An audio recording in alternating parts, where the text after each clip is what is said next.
my dear friends, to part 9 of our soiree on Celtic monasticism, and it is good to have your company this Saturday evening.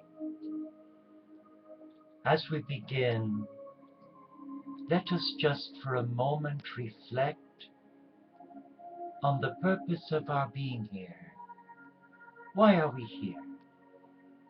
We are here to celebrate our divinity as a child of God, a child who is loved. And we are so blessed to have such a Celtic tradition that goes back eons of years and who have left us a legacy of love.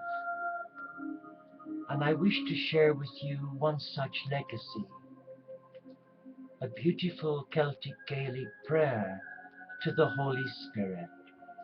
But before we begin, may I invite you to light a candle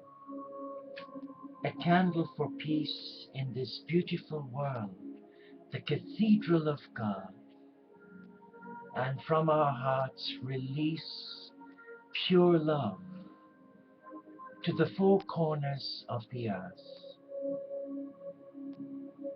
O Holy Spirit of great power, come down upon us and subdue us. From thy glorious mansion in the heavens, thy light effulgent shed on us. Father beloved of every naked one, from whom all gifts and goodness come, our hearts illumine with thy mercy. In thy mercy shield us from all harm.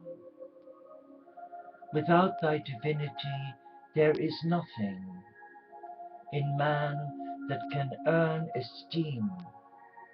Without thyself, O King of kings, sinless man can never be. In succor thou art of all the best, against the soul of wildest speech. Food art thou sweeter than all, sustain and guide us at every time. The knee that is stiff, O healer, make pliant. The heart that is hard, make warm beneath thy wing. The soul that is wandering from thy paths, grasp thou his helm, and he shall not die. Each thing that is foul, cleanse thou early. Each thing that is hard, soften thou with thy grace. Each wound that is working us pain, O best of healers, make thou whole. And coming into the presence of God, we for a moment remain still in our hearts, and we give thanks to the Father, Mother God, for all that we have received this day.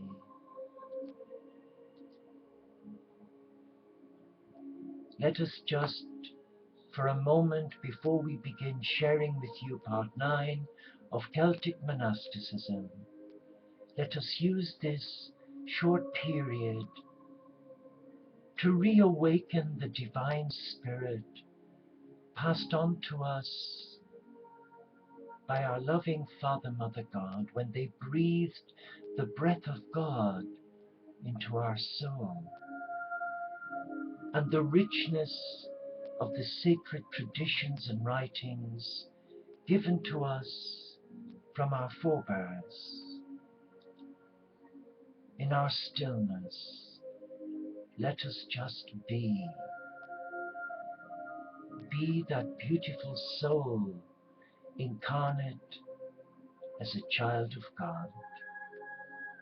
Let us celebrate our divinity by acknowledging our need for God, for divine seduction and intimacy as we travail these paths, storms, disappointments, and not lose heart. Let us just reflect and embrace our divinity as a child of God.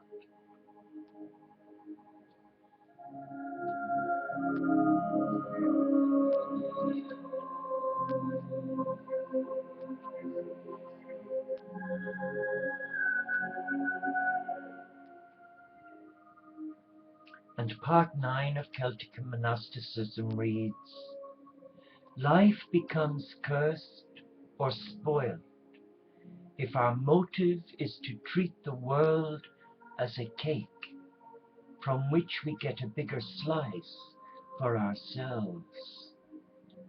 The Christian's task is to redeem work. This means that our involvement in work has to move beyond mere good management into heartfelt participation. When Noel Dermot O'Donoghue was a child in the southwest of Ireland, every step in the working day had a prayer. A special prayer to go with it. He writes, the seedsman is his own priest. The work is equally labor and liturgy.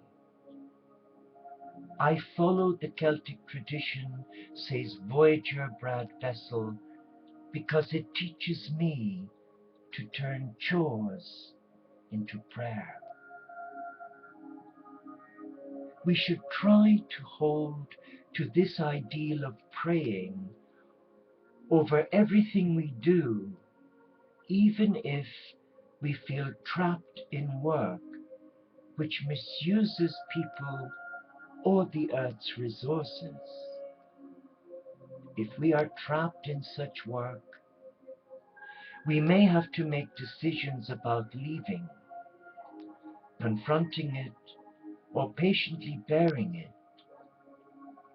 If we work in the physical world, where fortunes can be made or lost in a moment, we should ask ourselves, what would Jesus do, and how would he do it if he were in my shoes? People who work with their hands are sometimes dismissive of those who work with their heads, and vice versa.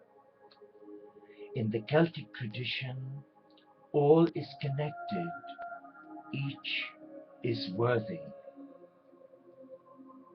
As we are able, perhaps through workers or professional networks, we hold before our business or industry its corporate responsibility. This includes provision of good working conditions, respect for employees, honest management, support for the environment in which it is set, and fair dealings. If we have a responsible role in the business world, we should work to establish sound ethical values. Here is an example of shared values of a business. We give our personal best. We take responsibility for identifying and developing skills. We are responsible for the worth and dignity of others as we are for ourselves. We share knowledge necessary for others to achieve. We follow through on tasks in a timely manner. We communicate information and concerns in a clear and appropriate manner. We communicate with kindness, openness, and honesty. We expect the best from one another. We respect confidentiality. We admit mistakes and honor commitments. We deal with issues and conflicts face to face with the appropriate people. And Celtic monasticism embraces the need for rest. Rest is a God-given principle for nature, society, and individuals. It is intrinsic to God's nature and ours. In the biblical story of creation, God did not rest because he was tired, but because he wanted to savor creation. The divine pattern is not that we rest from work, but that we work from rest. This pattern releases our creativity and makes us fruitful. We need to build in spaces for rest each day. Rest can take the form of sleep or of switching off while still awake. At night we should nestle down with God as the sun nestles in the west.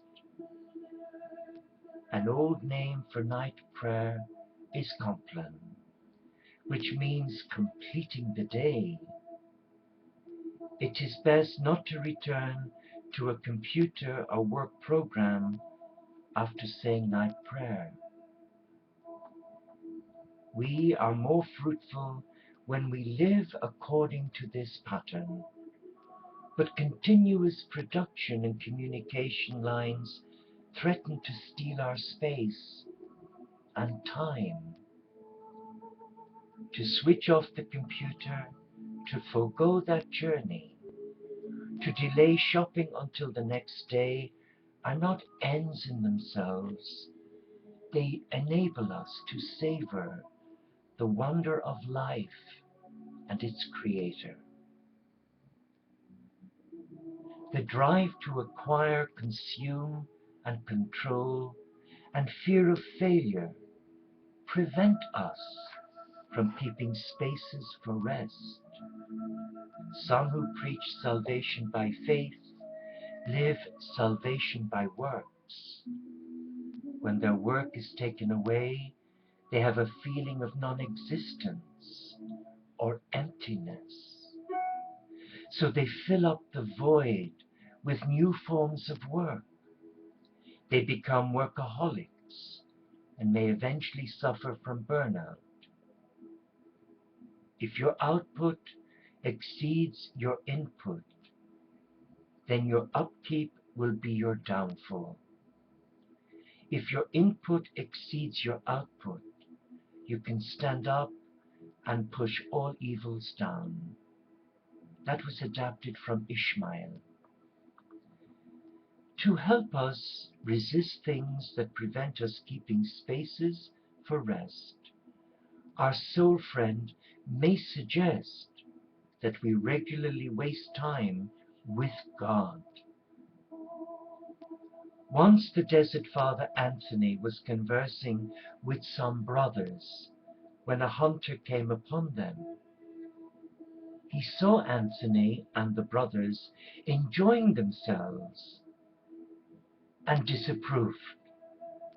So Anthony said to him, "Put an arrow in your bow and shoot it." The hunter did this.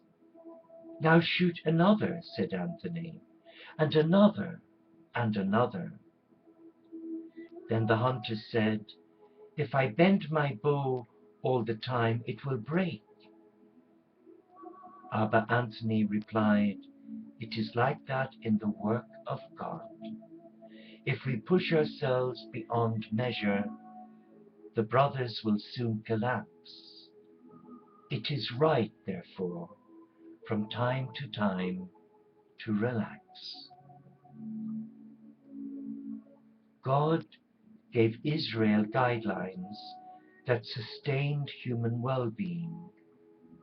Keeping one day in 7 free from routine work was one of the 10 guidelines, and these were mentioned in the book of Exodus, chapter 20. Even St. Patrick urged everyone, not just Christians, to observe Sunday rest. When some workers mocked him for his views, he used the Irish word mudbroth, meaning the God who judges.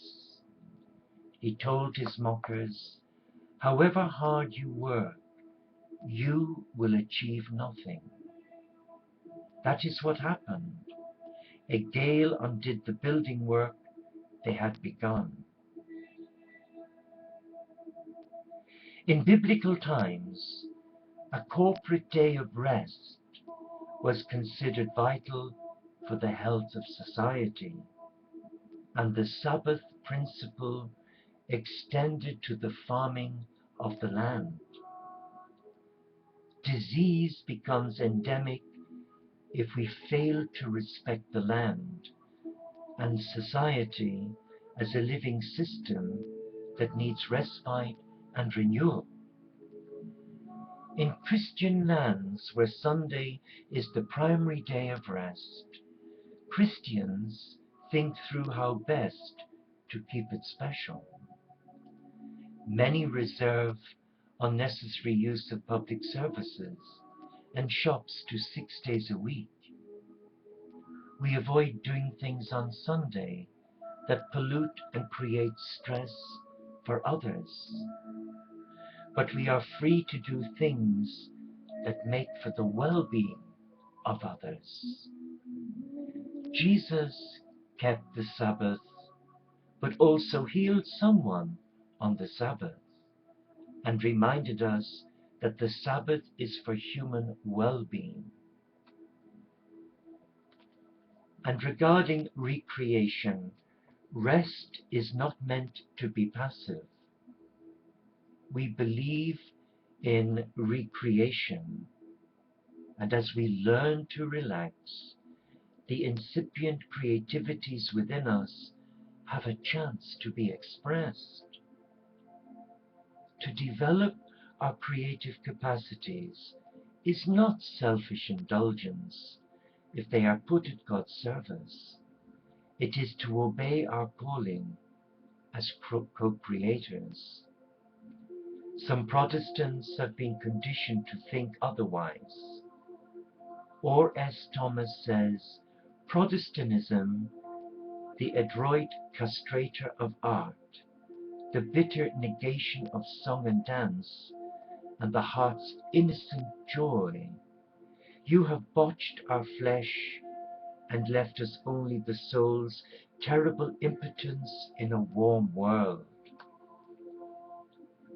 We should recall, however, that reformers such as John Calvin referred to the arts as a gift of God, by no means to be despised, and a faculty worthy of commendation. Creative pursuits are as varied as the human race. They include sport and gardening, viewing and reading, making and designing, exploring and communicating. The heart of recreation is receptivity to the presence of God and to God's seeds within ourselves. Creativity is the power of love to create something in love, for love to love.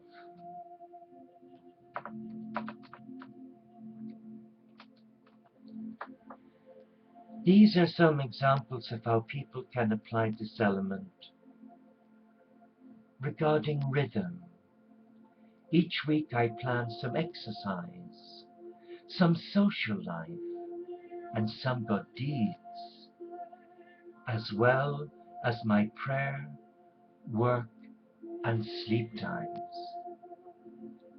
I list the average number of hours I spend in a week on sleep, employed work, voluntary house duties, prayer, worship, study, social life, exercise, hobbies, travel, and other things.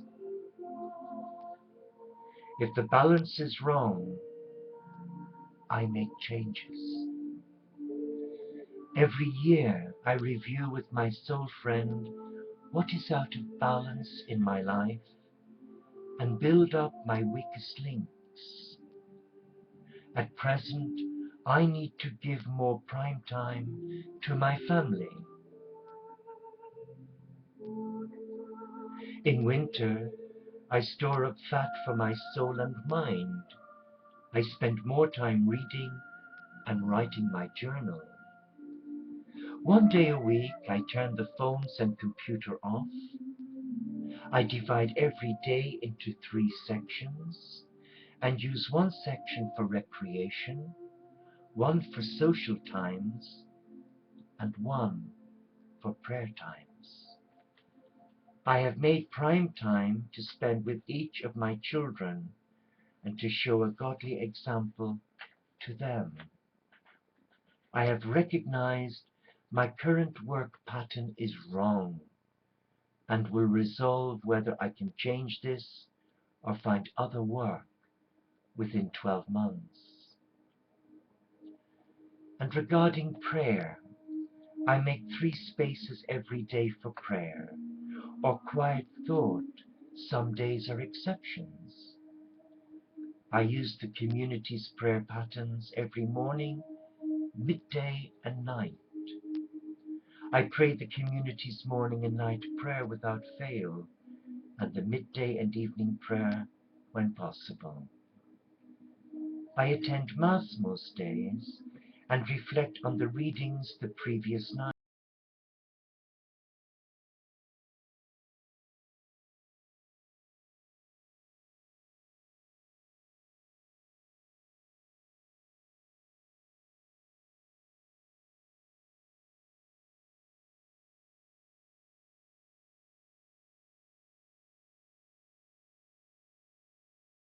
My partner.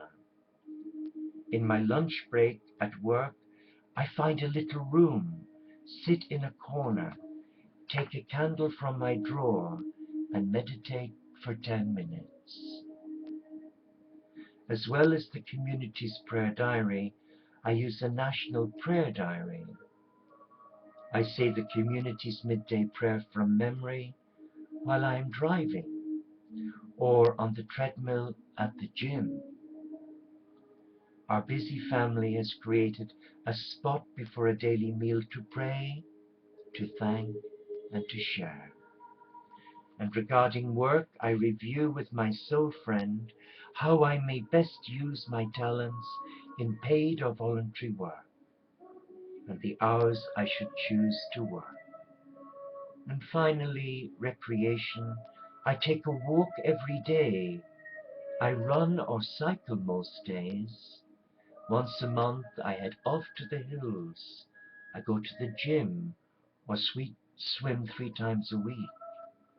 I walk the dog and pray early in the morning. I do body-soul exercises before the kids come home from school.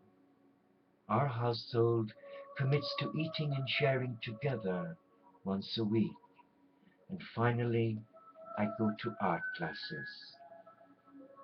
And tomorrow evening, in part 10, we shall look at the spiritual initiative through intercession. But for now, my dear friends, let us just come back to that stillness and focus on what we have shared with you. The need for balance, harmony, for divine connectedness. Come with me again and sit with me in our monastery garden. It is still at this time of day. Most people have gone to bed. There is a peace and a quietness. And though the winds have got up, you can hear the trees flurrying with the wind. escaping through the branches. You can still hear the waterfall, trickling water. But you won't hear any birds singing, for they're all resting, as are the hens. But in this stillness, this quiet, there is time for the soul to reflect on the magnificence of God, the creator of our being, empowering us as a co-creator of God to reclaim our divinity as a child of God, as a beloved. Let us be still in this sacred healing sanctuary of our monastery garden, and let that peace empower you to relax fully and experience the bliss of all that is sacred to you. You may wish to use a mantra of your own choosing, but I will share with you my mantra. I am light divine. I am a child of God. I am loved. I am loved. I am light divine. I am a child of God. Allow those words resonate within your heart, and with every in-breath that you breathe, sense the peaceful love and the healing touch of your God, Goddess, flow through every part of you, allowing you sense the presence of God in the Cathedral of God, the landscape.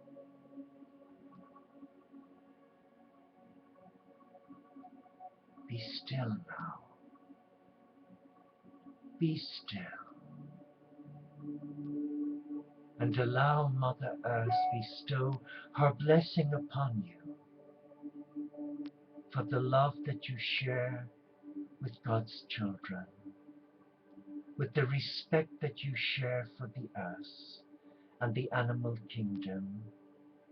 May you experience the healing touch now of your God. Be at peace in your mind. Be at peace in your body. Be at peace in your soul. Be at peace. Be at peace. And I share with you, my dear friends, the beautiful Celtic prayer, God's aid.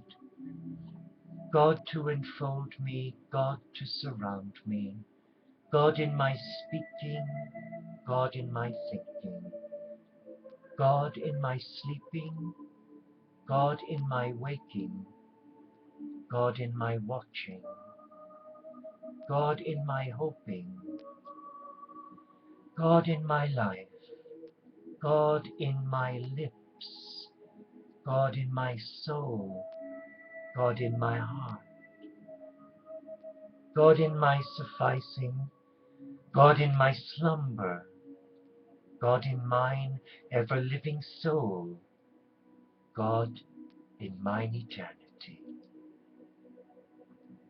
Thank you for joining me, my dear friends. May God reward you. Peace to your heart. Namaste, Shalom, Inshallah, Pax et Bonum, Om Shanti. Solo di Caritas. Salam Alaikum.